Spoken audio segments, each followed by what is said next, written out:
Halo semuanya, kembali lagi di vlog Ridho Hanif dan kali ini kita mau bahas ini nih, motor Gesits Garansindo Electric Scooter ITS. Tapi sebenarnya sekarang udah nggak ada hubungannya lagi sama Garansindo, sama ITS, udah nggak ada hubungan sama sekali. Sekarang dipegang sama Wika Industri Manufaktur. Nah, ini motor ceritanya panjang banget, tapi kita akan persingkat aja karena kita mau bahas motornya, bukan bahas sejarahnya.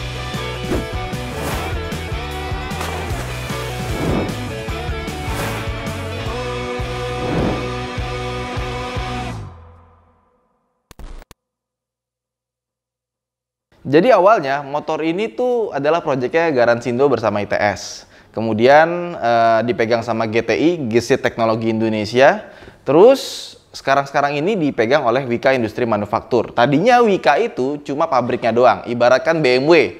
Dia punya model Z4, tapi produksinya diserahkan ke Magna Steyr gitu. Nah, kurang lebih Wika itu jadi Magna Steyr-nya dulu, tapi sekarang jadi prinsipalnya langsung. Artinya si Garansindo, si GTI segala macam yang dulunya terlibat di sini udah nggak terlibat lagi sekarang. Sekarang benar-benar full dipegang sama Wika, udah dibeli semuanya. Jadi apa yang gue pesen di IMS kemarin, ya itu nggak jadi apa-apa. Dan waktu gue dikasih tahu di grup Facebook itu kan, di sepeda listrik itu, katanya Gesit sudah ready stock dan sekarang udah bener nih karena yang megang Wika.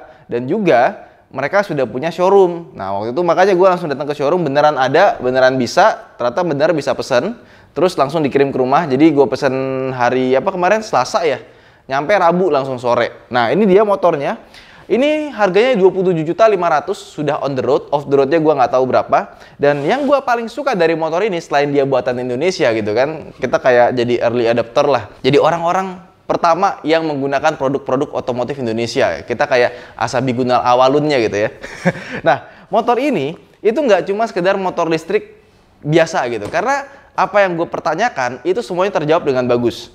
Nah, karena gue ngikutin listrik itu udah lama, karena emang dari udah lama kali ya gue tuh ngikutin teknologi listrik. Makanya gue senang banget sama Tesla, karena Tesla itu bukan cuma sekedar mobil listrik, teknologi di balik itu panjang sekali kalau diikutin dan itu canggih banget. Makanya Tesla itu udah 300.000 miles, itu baterainya masih ada 90%. Nah, dia punya battery management system itu bagus banget untuk motor di bawah 30 juta. Jadi baterainya ini, oke, dia ditaruh di sini ya. Dia bisa masukin 1 atau 2 dan mulai dari cara bukanya aja itu bagus. Jadi konektornya ini kalau kita buka itu dia pertama kita matiin dulu stekernya, terus kita puter di sini baru kita angkat, ya kan? Nah, di sini dia ada CAN busnya di bagian bawah. Jadi ketika baterai dia nyolok gitu ya, dia akan connect dulu yang bagian bawahnya. Apakah benar ini baterai Gesit? Apakah benar ini adalah motor Gesit? Kalau misalkan benar gitu ya, dan dia lihat kualitas baterai segala macamnya, baru dia nyala nih yang dua ini, yang bagian ngecasnya. Nah, terus baterainya ini kita bisa pasang 2 biji. Jadi bisa taruh sebelah kanan, bisa ditaruh sebelah kiri. Dan baterainya ini satu harganya sekitar 5 juta. Which is menurut gua untuk baterai spek begini, ini harganya sangat terjangkau. Baterainya sendiri ini 1,4 kWh dan range-nya itu bisa sampai 50 km. Tapi katanya orang-orang yang dipakai Gesit itu biasanya nggak sampai 50. Bahkan lebih, biasanya bisa sampai 60-an. Cuma Gesit nggak mau overclaim, jadi dia bilang 50 km saja, meskipun harusnya bisa lebih. Terus juga baterai ini ada indikator. Kalau misalkan kita lagi nggak colokin ini, kita bisa pencet di sini ya. Nah, kita bisa lihat ini masih ada berapa gitu sisanya. Dia juga kasih garansi baterai ini 3 tahun, dimana menurut Gesit itu selama 1000 cycle, 1000 kali pengecasan gitu. Jadi kalau baterai dari 0 dicas sampai 100 itu 1 cycle. Tapi kalau kita dari 50 ke 100 gitu ya, dari setengah ke 100 itu sekitar setengah cycle. Jadi belum tentu setiap kita ngecas itu jadi 1 cycle. Nah itu dia bilang kalau dipakai 1000 cycle itu kapasitasnya masih ada 80%. Jadi yang tadinya masih baru 100%, kan makin lama baterai korosi, ya kan, makin jelek. Jadi dengan 1000 cycle dia masih ada sekitar 80%, which is itu sangat-sangat bagus. Nah, itu bisa tercapai karena dia punya battery management system yang bagus. Jadi kalau misalkan dia penuh, itu sebenarnya dia nggak penuh 100%. Dia masih ada sisa mungkin sekitar 10%-an. Karena kalau misalkan terlalu penuh, itu nanti daya tahan baterainya nggak begitu bagus. Begitu pula dengan kalau habis. Kalau 0%, dia masih ada sisa sebenarnya sekitar 20%-an. Jadi nggak dihabisin banget meskipun di indikator dia bilangnya 0. Dan kemarin gue udah pakai ya, karena di isi gue kemarin gue tuh kayak apa ya, pas gue pakai gitu ya, kalau misalkan udah sampai tinggal 20%, itu gue deg-degan. Karena ketika dia sampai 15-16%, itu dia suka mati. Kenapa? Karena dia ngejaga biar dia nggak habis banget. Nah, ini pas gue pakai kemarin, itu baterai tinggal 3%, itu nggak mati sama sekali, masih bisa jalan, cuma jadi melambat aja. Dan kalau misalkan dari 0 kita charging, itu kita membutuhkan waktu dari 0 tuh sekitar 3 jam. Dan katanya, itu kalau misalkan kita dari 0 sampai 60 apa 70%, itu dia pakai fast charging. Jadi sejam aja itu udah sampai ya sekitar 50-60%. Habis itu sisanya dia akan melambat sampai ke 100%. Jadi memang dibikin battery management sistemnya itu biar awet. Dan dia itu juga ngejaga si baterai ini biar tidak terlalu panas. Jadi kalau misalkan dia sudah sampai suhu tertentu, dia akan melambat atau mati sekalian. Tapi katanya jarang sekali itu kejadian. Kalau misalkan dipakai sampai panas itu dia akan nge-cut off atau mungkin melambat gitu ya. Jarang sekali kejadian karena yang kejadian itu biasanya yang udah dioprek. Yang dioprek jadi lebih kenceng. Karena ini motor sebenarnya kenceng banget. Kenapa gue bilang kenceng banget? Dia ini mesinnya itu pakai yang 5000 kWh. Biasanya motor-motor listrik yang harganya di bawah 30 juta itu paling cuma 1000, 1500 atau 500 gitu ya. Isigo kalau nggak salah cuma 1000 kayaknya, 1000 kWh. Ini 5 kali lipat motor listriknya Isigo, cuma dibatasin. Makanya buat gesit, biasanya kan motor listrik itu maksimal 60 km per jam. Dan ketika di atas 40 km per jam, itu naiknya udah susah. Nah, kalau motor ini ke 60 km per jam, itu gampang banget. Nah, dari 60 km per jam ke atas, ke 80 gitu ya, udah mulai agak susah. Jadi, ini adalah motor yang kita bawa itu beneran kayak bawa motor, bukan kayak sepeda dilistrikin. Kita pasang lagi ya. Terus kalau kita bawa charger, itu bisa ditaruh di sininya, tapi sayangnya bagasinya ini kecil sekali, cuma begini doang, nggak bisa nambah. Udah, kita pasang, kita nyalain. Di sini ya, ada stekernya. Nah, oke, udah. Langsung ready. Gue kebetulan udah nyobain beberapa motor listrik gitu ya, di bawah 30 juta, mulai dari Isigo, Migo, yang merek-merek lain. Terus juga ada VRQ1, ada Celis atau apa gitu kan. Tapi gue belum menemukan yang seperti ini. Artinya dengan harga 30 juta, motor listrik itu rasanya tuh seperti sepeda yang dilistrikin. Nggak seperti motor. Tapi motor ini bener-bener rasanya kayak motor. Mulai dari handlingnya, terus posisi duduknya, posisi boncengannya. Coba Din, di belakang Din, kita boncengan. Ini kalau kita mau boncengan ya, ini kita tekan dulu di sini. Yuk, naik. Nah, ini pas kita boncengan, kayak motor normal kan? Iya sih. Iya, coba naik Isigo, naik VR. Kita boncengan tuh rasanya nggak enak banget ya. Dan juga tenaganya tuh berkurangnya drastis. Udah turun. Makasih ya Bang. Yuk, pakai GoPay ya. Kita pas lagi berhenti gitu ya, kita pakai napak, ini rasanya kayak motor biasa gitu ya. Cuman untuk di bagian sini ya, di bagian kursi depannya, ini menurut gue kurang pipih aja. Karena kalau misalkan kita turunin kaki, ini kerasanya tuh agak sedikit lebar. Karena dia ada tempat buat naruh baterai di sini. Itu sih komplain gue, tapi sisanya pas kita bawa gitu ya, ini bener-bener kayak motor umumnya gitu. Nggak kayak motor listrik kan biasanya kayak ringkih atau gimana gitu ya. Ini enggak, ini bener-bener kayak bawa motor. Kemudian kalau kita mau jalanin motor ini, itu nggak bisa langsung gas. Kita ada starter, kita gas gitu nggak bisa. Jadi pertama kita mesti masukin mode drive dulu. Caranya injek rem sebelah kiri, terus kita pencet tombol starter. Kemudian di speedometernya ada tulisan on, baru kita bisa majuin. Nah, terus juga motor ini mesinnya halus, nggak ngagetin. Beberapa motor listrik yang gue coba itu, karena kontrolernya mungkin nggak sebagus ini ya, itu pas kita gas sedikit tuh kayak beng gitu loh. Nah ini, itu bisa kita ajak kenceng gitu ya, bisa kita ajak spontan. Tapi kalau kita ajak halus gitu ya, kita ngegasnya halus seperti ini, itu nggak perlu penyesuaian yang banyak-banyak gitu. Jadi ini kontrolernya bagus sekali. Gue belum nemuin motor listrik buat 30 juta yang kontrolernya bisa sehalus ini. Kemudian motor ini juga bisa kita pakai buat mundur ya. Jadi kalau misalkan kita pencet tulisan R ini ya, kita pencet R, gitu kan. Nanti dia akan nyala, ada bunyinya juga. Kita gas, dia akan mundur, gitu. Mundur dia, lucu ya. Terus di sebelah kanan sini ada tulisan mode. Yang pertama itu kalau kita kebawahin, jadi mode Eco, terus mode Urban. Nah, Urban, kayak rambut ya. Terus kalau ke atas itu jadi S, mode Sport. Oke, di sini ada hazard ya. Jadi kalau kalian lupa matiin sen, Kalian pasti sadar, karena dia akan bunyi terus seperti itu. Harusnya semua motor kayak gitu gitu. Dikasih suara kalau sennya nyala, biar orang tuh nggak lupa. Kadang-kadang tuh mama kan suka nyalain sen, lupa matiin, akhirnya belok kiri, sennya kanan gitu. Ribet banget asli. Nah terus tombol-tombolnya ini, kalau dilihat ini rasanya agak murah ya. Tulisan modenya, tulisan ininya tuh kayak sablonannya kurang begitu bagus. Tapi pas dipencet, ini rasanya nggak murahan. Biasanya kalau motor-motor listrik yang murah-murah itu, pas dipegang itu tombolnya, itu rasanya kayak murahan banget. Kalau ini enggak. Terus klaksonnya suara kayak gini. Nah, terus di sebelah sini ada tombol. Ini buat koneksi Bluetooth dari motor ini ke HP kita. Gaya banget bisa Bluetooth ya. Udah, kurang lebih itu doang sih yang bisa kita lihat. Sama build quality-nya, waktu pertama kali gua test drive di IMS gitu ya, itu tuh bagian sini-sininya tuh kurang begitu rapi ya. Ada yang agak kurang presisi. Yang sekarang ini sudah dibikin rapi. Ini nempel, semuanya presisi dan bagus.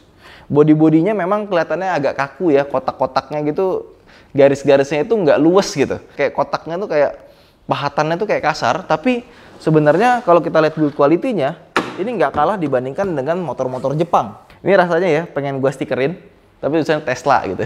Kalau ditanya orang, naik apa? Naik Tesla. Terus kita lihat bagian depan ya, pasti kalian langsung bilang, ini mirip banget sama Vario. Yes, gue juga pas ngeliat itu juga kayaknya ini mirip banget sama Vario ya. Cuman kalau kita bandingin sama Vario, seperti yang gue bilang, dia tuh kurang luwes gitu. Jadi kayak kaku gitu ya, belok-belokannya. Tapi secara overall dibandingkan dengan motor listrik yang lain, ini sih lumayan keren ya. Terus kita lihat lampu depan ya. Ini menurut gue keren banget. Kenapa? Karena dia pakai proyektor, terus bentuknya tuh kotak gitu.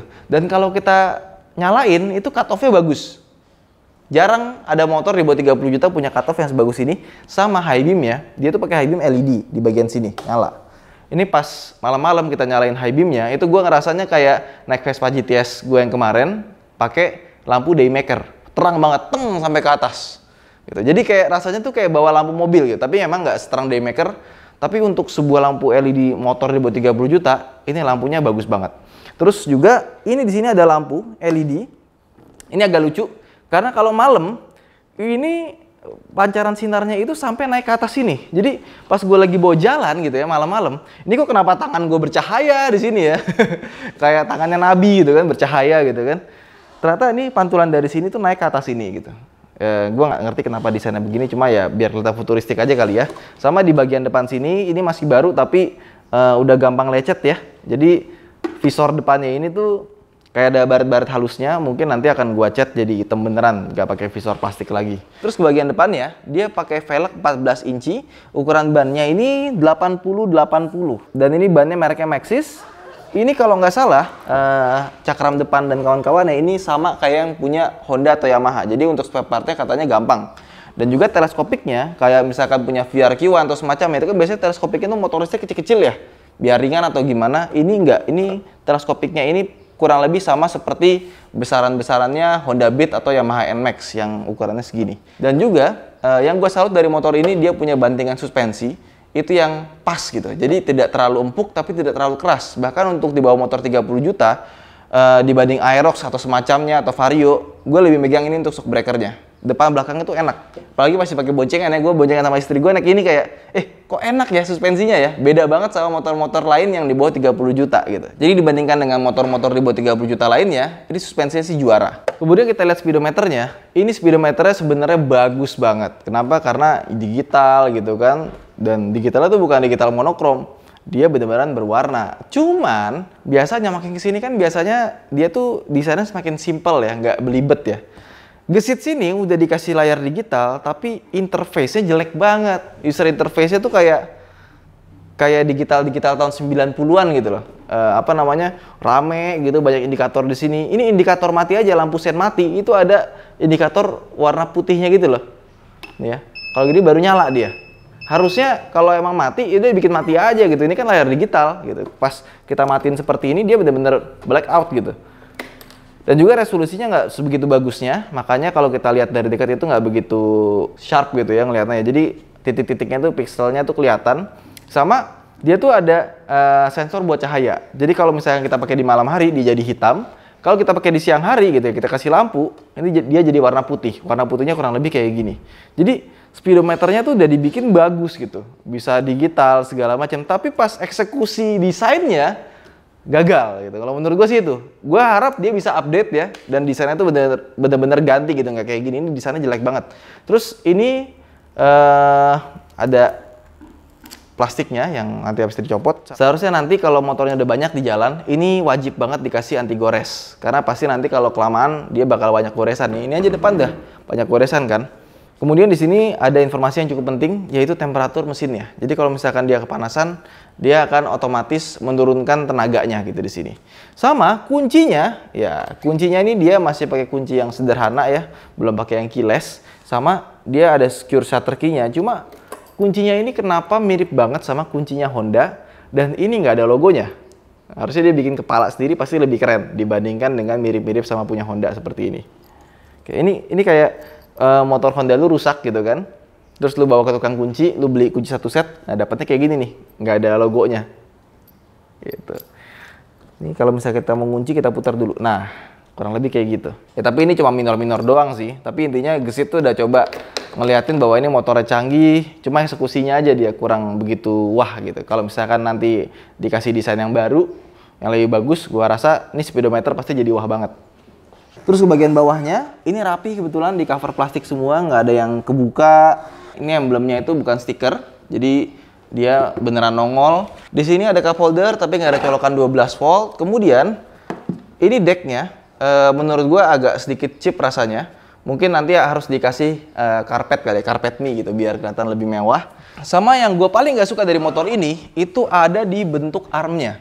Bentuk armnya ini sebenarnya pas kita lihat deket, itu tebel, bagus sebenarnya. Tapi entah kenapa kalau di foto itu rasanya kurang fotogenik bagian sininya nih. Kayak terlalu kurus gitu. Sama dia punya motor listrik, itu ada di bagian sini, jadi dihubungkan dengan belt. Kata orang ini beltnya terlalu tipis, tapi menurut gua enggak sih, menurut gua cukup. Dan apa ya, kalau misalkan kita pakai motor yang ada langsung di ban, itu pertama nggak akan sehalus yang pakai belt.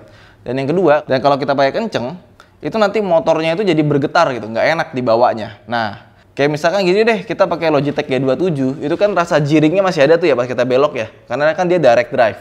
Nah, kalau misalkan si Thrustmaster gitu ya, itu kan dia pakai belt, itu tuh lebih halus gitu, nggak ada rasa jiring-jiringnya.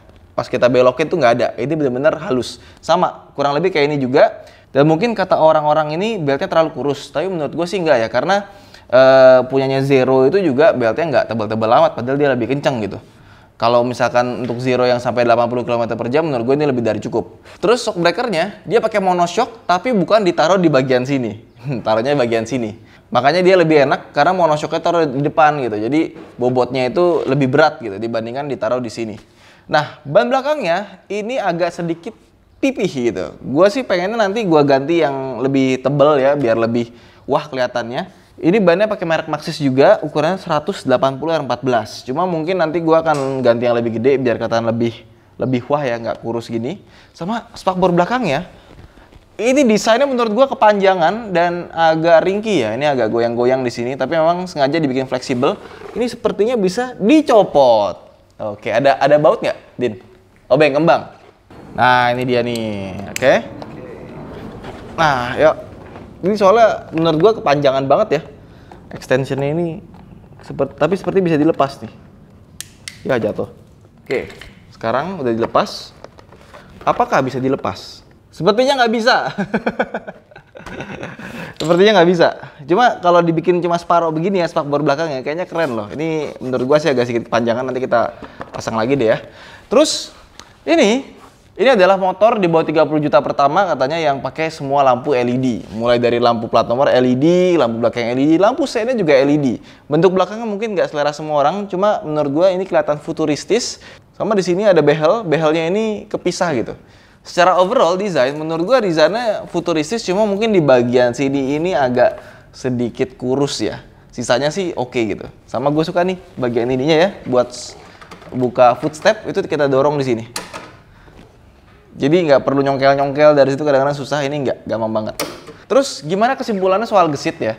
Menurut gua, untuk motor di bawah harga 30 juta, ini adalah motor yang paling proper ya. Paling proper buat dipakai motoran beneran gitu loh. Karena beberapa motor listrik gue coba, itu rasanya nggak kayak naik motor, rasanya kayak sepeda dikasih mesin listrik gitu. Ini rasanya kayak motor yang mesinnya diganti mesin listrik. Dari ergonominya, handlingnya, remnya, segala macam itu motor banget. Dan juga mungkin orang bilangnya, wah ini mahal sekali gitu. Harga 27,5 gue bisa dapat let's say Aerox atau semacamnya gitu kan, yang mesinnya bensin beneran. Ya menurut gue sih ini nggak fair kalau dibandingin sama motor bensin ya, karena ya beda gitu. Bensin itu mesinnya jauh lebih murah dibandingkan dengan motor listrik. Motor listrik kan yang paling mahal di baterai dan kawan-kawannya ya. Karena motor listrik yang kayak contohnya Niu gitu, yang menurut gua tuh yang paling oke lah buat dipakai harian, itu harganya mungkin sekitar 60 jutaan. Cukup mahal. Jadi kalau menurut gua dengan harga setengahnya Niu gitu ya, ini adalah motor yang paling proper buat dipakai jalan, paling proper buat dipakai harian gitu. Apalagi dengan garansi baterai yang bisa sampai 3 tahun. Oke, itu aja mungkin video kita kali ini. Terima kasih telah menonton. Jangan lupa untuk like dan subscribe. Buat teman-teman yang pengen nanya beli di mana, bisa langsung aja cari di media sosial Gesit. Dan juga buat teman-teman yang udah beli Gesit, komen di bawah seperti apa rasanya dan bagaimana experience-nya ketika ngebelinya ya. Itu aja mungkin vlog kita kali ini. Jangan lupa untuk like dan subscribe. Sampai jumpa di vlog berikutnya. Bye!